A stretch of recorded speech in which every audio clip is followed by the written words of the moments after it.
Hi guys, welcome back to my channel. My name is Jessica. It's so good to have you here. If you're new, welcome. If you're returning, good to see you again. You look great. I want to say thank you for being here. Thank you for shopping Very Good Mothers Club, our small business. You are keeping us afloat and helping me to be able to make this content for you. Thank you for following me on Instagram. My Instagram is at Jess_Hover. And if you haven't yet, please subscribe to this channel, like the video, turn on the little bell notification so that you know when I make new content. It is just a pleasure, a total pleasure to get to do this for you. And today's video is about taking two kids and putting them in one room. And I am about 1 week deep into this experience. So the stuff I'm going to tell you right now is very fresh, and I'm probably going to have more to tell you in a couple months after we've finished this transition, because I feel like we're a little bit still inside of the transition. But here we are. I have a 5-year-old daughter who sleeps down the hall. I have a 1-year-old son who is going to actually be 2 in 3 months. And my daughter's going to be 6 in 3 months. That's crazy. And so, okay, almost 2-year-old is moving down the hall with the almost 6-year-old. And then my 5-month-old, who is actually more like a 4-month-old because she was born a month and a half early. So developmentally, we're like in the 4-month sleep regression stage of life. She is going to move in here to this bedroom where Wilson has been sleeping. She's going to have her own space, her own crib, and I'm going to get my bedroom back, which is going to be fun. So we did this. We started. We haven't given the baby her own space yet. We have just combined the Eloise and Wilson members of the family. Before I tell you about it, this video is a partnership with a brand that we love and are excited to work with, and I'm going to tell you about their smoothies right now. Being clean and shiny for a YouTube video is not my normal, but wearing a baby is my normal, and trying to run this small business is my normal, and chasing around my other 2 kids, also normal. And what I love about Koya protein drinks is that they help me to stay nourished while I do my normal, and then this part, which is my not so normal.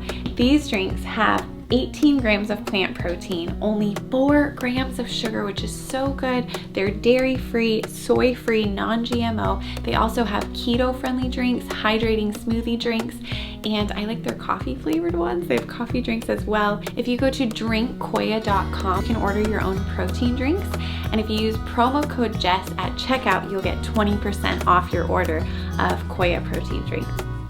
Thank you so much to Koya for sponsoring today's video. 5-year-old and 1-year-old sharing a room. How did it go? Eloise likes to have a night light so she doesn't get scared. Wilson likes to have it pitch black so he can't see a thing.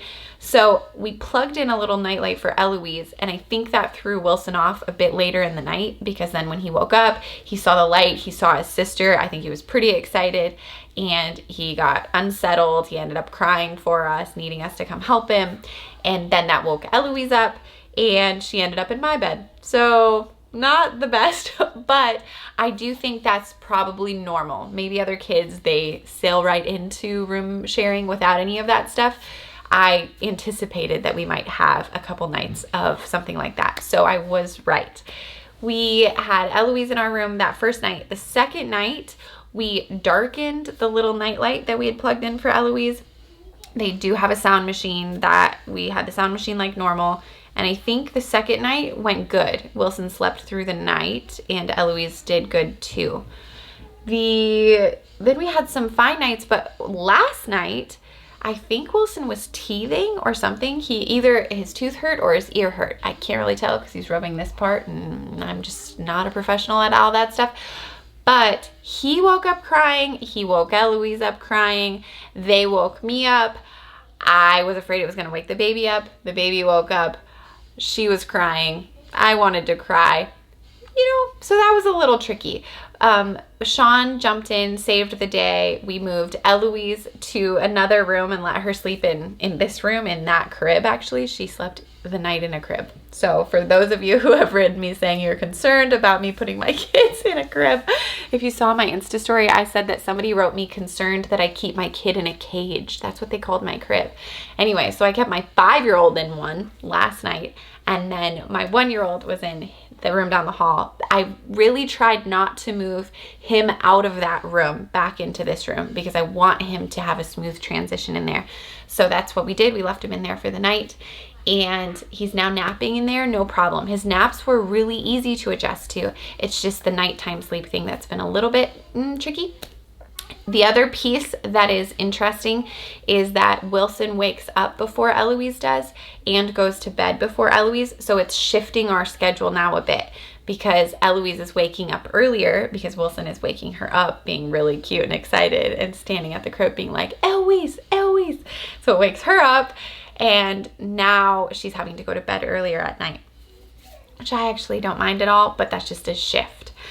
So things that I can tell you to prepare for are perhaps a couple nights of being up more than you're used to. I didn't realize that Eloise was going to struggle with not having her own space. I think that's a really obvious thing. I don't know why I didn't think of it, maybe because I'm really spread thin or something, but she ended up crying the next day when she realized that she didn't just have her room to go play in when Wilson was napping, because once he was napping she couldn't be in there. So we need to create something where it's like her own little bin. So every time Wilson has a nap, she has her own space with her own stuff that she can go have her own time. And then I also am now making it a point that when Wilson's awake, Eloise can have some of her own time in her room without him in there. And that's something I didn't anticipate. It was really easy to flow into, but maybe you'll be more prepared than me and will realize that one of your kids, if not both of them, will probably want their own space. And somehow if you can create that, that would be really great. Oh yeah, whoever goes to bed first, you just put them to bed first, and then you put the second one to bed and explain to the second one to be quiet if they're old enough to understand that. Eloise actually isn't always that quiet, and Wilson hasn't been woken up from it. So I think they sleep better than we might anticipate. And then in the mornings, one of them is probably for sure gonna wake up the other one, unless you're like super speedy to run in and grab the first one who wakes up and pull them out. And I am not that speedy, but you could be. I believe in you. There are these little bed tents that I saw on Amazon. We considered doing it where you can put it over a twin bed or over a crib, and it makes it a darkened space for that kid. And then like if the other one is up, the other one doesn't get woken up by light or noise or whatever. I guess it just makes it easier. We considered doing that. As of right now, I don't think that I need to do it, but a friend wrote me saying that that's what she is doing for her kids, and it seems pretty cool. I think that's all. I don't know. I think you're going to do great. If you have advice for me, which you might, because perhaps you've done this before, leave it in the comments. I would love to know what you do, what has worked, what doesn't work. And I just think that I put this off for a pretty long time because I was really afraid of it, and it's actually gone better than I anticipated. So maybe it's not as hard as we think it's going to be. And I'd love to hear from you if you have younger kids who are sharing a room, even like twin babies that share a room. How does that go? We've talked about possibly having Wilson and Jules share a room. At this point, that sounds really challenging because they both would wake each other up more and be harder to talk down. But people do it all the time. So tell me what you do. How is it working? And thank you for being here. We'll talk to you soon. Okay, bye.